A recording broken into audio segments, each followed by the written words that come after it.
Hello ladies and gentlemen, this is Shim from Korea. I'd like to begin this video by mentioning that apparently many people have assumption or a preset idea that being able to speak English fluently can be only achieved by either going to speaking English speaking countries such as US or UK for a long time, over 5 years, 10 years, or simply being born in that country. And actually I was one of them. I share that exactly same idea. However, now I don't buy that idea anymore. Why is that? Because I know that is not simply true. That's completely wrong. And I know that because I have experienced change. Okay, so I taught myself English without going abroad. I had studied speaking English for about 3 years, and now in the past I was literally really bad at speaking English. I didn't even know how bad my speaking was because in Korea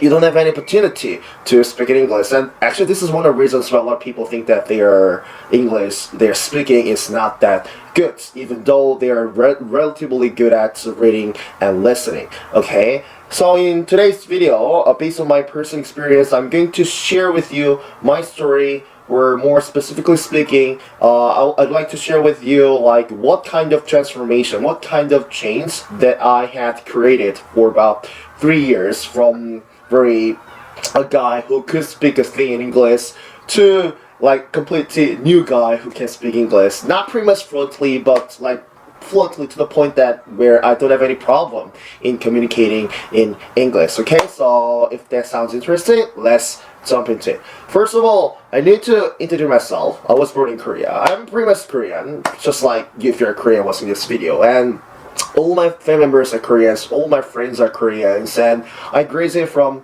kindergarten and elementary school, middle school, high school in Korea, and then I've been studying in one of the typical Korean universities, majoring in sociology, which has nothing to do with speaking English. And the fact that I graduated from all the schools in Korea already shows that there's no way for me to speak English very good. If you're Korean, you are pretty much aware of it, because if you got a normal average education from Korean education institution, that's no way for speaking English very good, because it doesn't mean that Korean school doesn't teach English, but Korean English education is highly concentrated on grammar and reading and vocabulary, and I studied nothing for Korean SAT. So everybody actually does that because that's one of the most important things according to society, to get a good score on Korean SAT. The thing is, Korean SAT English test doesn't really test your speaking skill at all. Most of the questions, quiz problems are all about grammar stuff and vocabulary stuff, especially reading stuff. Okay, therefore, as I said in the beginning of this video, I didn't even know the speaking area in English did exist. I didn't know, because the only thing that I had to do was reading and reading and reading. That's all. However, did I do very well on the Korean exam, Korean SAT? At first I took the test. I got 3rd grade, which was not great score. And then because of that score, I was not accepted from any of the colleges that I applied for. Therefore, I didn't have any choice but to retake the test, waiting for 1 year, and then eventually I got the 1st grade, meaning that I belonged to the top 4% among every student. However, once again, it doesn't really mean that I am also good at speaking English. I was good at speaking English simply because it doesn't test your speaking skill at all.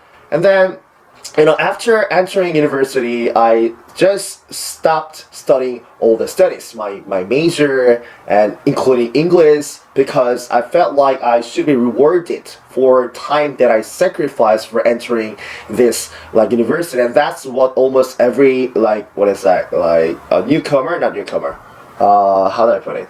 The freshman. That's exactly what most of the freshmen. That's at least I did. The 1st grade, in the 2nd grade, the 3rd grade as well, which was not desirable. But anyway, the time came to me where I had to study English again, because I had to take the so-called TOEFL test.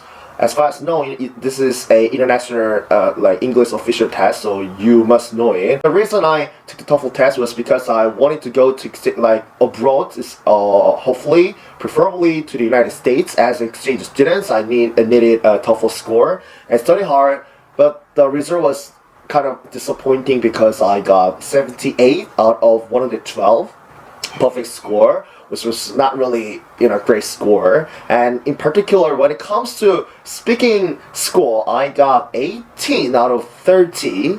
And I looked it up on the internet how what it is like to get like 18 out of 30 in the speaking score, and it turns out that many bloggers said that if you simply say something in English, then you can get easily at least like 15 or 16. So that's kind of very basic score. But unfortunately, I ended up going nowhere as an exchange student, even though I made it because I was very sick at that time. I had health issues. The doctor tried to stop me from going abroad because I needed to go to see a doctor very regularly, like once a week.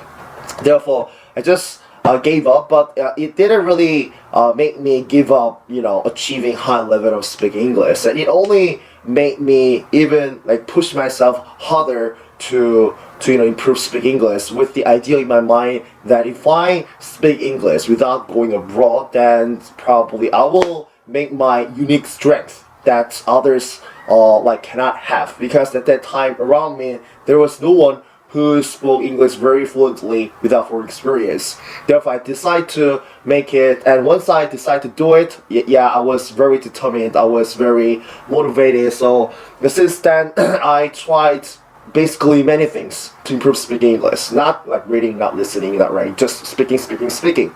And it was not really an easy process. I had gone through many mistakes and errors that kind of, most of them were waste of time now that I look back. I'm not going to go deep into what I've done so far to improve speaking English, because that is kind of out of topic today, today's topic. How much improvements that I made, how much progress did I make for about 3 years. I don't think I have to give you kind of objective evidence that shows that how my English is, because now I'm speaking English, I'm making a video only in English, which I'm pretty much satisfied with.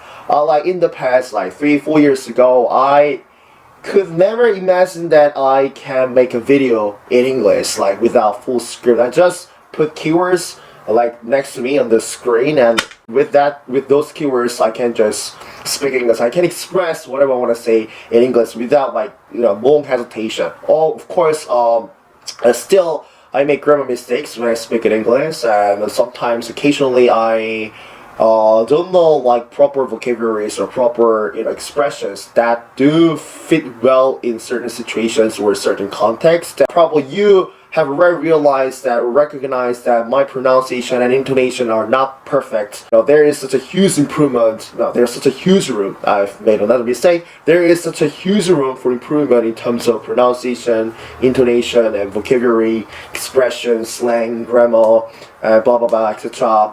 However, the point is, I don't have trouble in communicating with English speaker in English. In the past, in contrast to now, I was very afraid of speaking English. I try my best to avoid any situation where I had to speak in English. So for example, when I took the English course, for information, in my university, a certain credit only English courses are required, 5 credits or 6 credits, so I had no choice but to take a test even if I didn't want that.